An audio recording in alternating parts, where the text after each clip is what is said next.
Ассалаумағалейкум.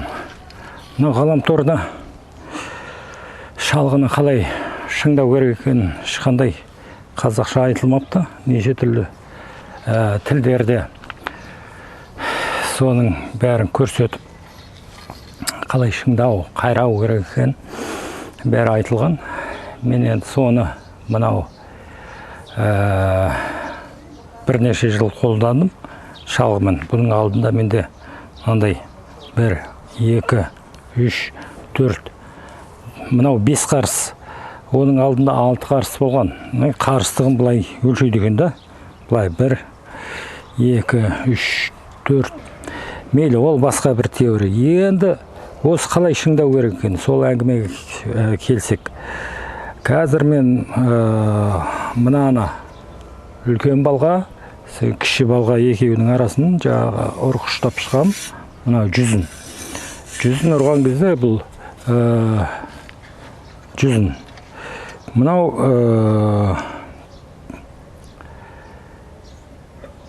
ненің 100-ін мынау шығару керек та, 1-2-3 миллиметр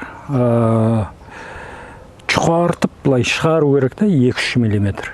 Енді көп шығарып қойсаң, ол майысқақ өтеді. Енді қаңылтыр ғой, мынау қаңылтыр. Сондықтан мынаны шығарған кезде 1-2 миллиметр жетіп жатыр. Содан кейін ар жағын қайрақпен қайрап жібересің да, сол кезде жаңағы 100-і деген мынандай қылпылдаған болып шыға келеді да, жаңағы бір жағын бүйтіп байқауға болады. Сондықтан соны көрсетемін.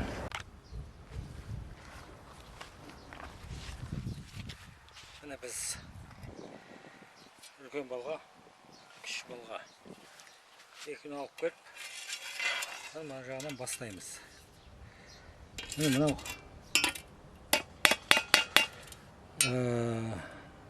тас кезігіп қалған кезде осылай жыртылып кетуі мүмкін. Қазір мына жақта бір жарқыншақ пайда болды. Енді бұны егеп тастап былай етеміз ғой, жөндейміз. Бірақ негізінен шыңдау тәсілі мына балғаның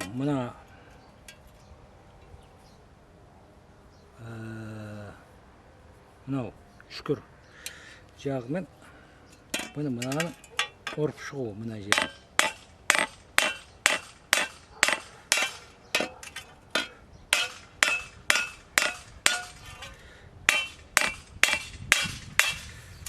Ұрып, сөйтіп 100-ін жөндеу.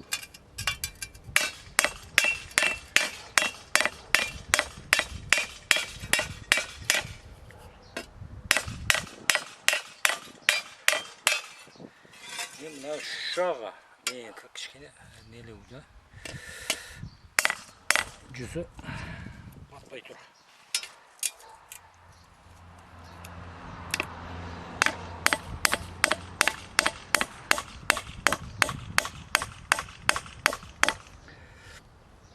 Егер дәлдеп ұра алмайтын болсаңдар, мына жағын, мына жерімен жағы, анау маркермен мына жерін сызып ұрып, ең шетінен 2 миллиметр алып, 3 миллиметр алып, соны сызып шығу, соның кейін үстіме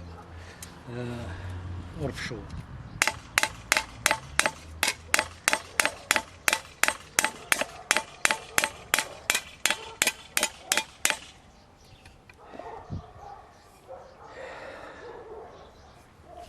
Мені осылай. Енді қазір қайрақ алып, қайрақпен мынаны былай 100-ін келтіріп, әлде осы мен ұрып шығам, мынау не ұзын болмау үшін бейне таспа. Сондықтан мынаны.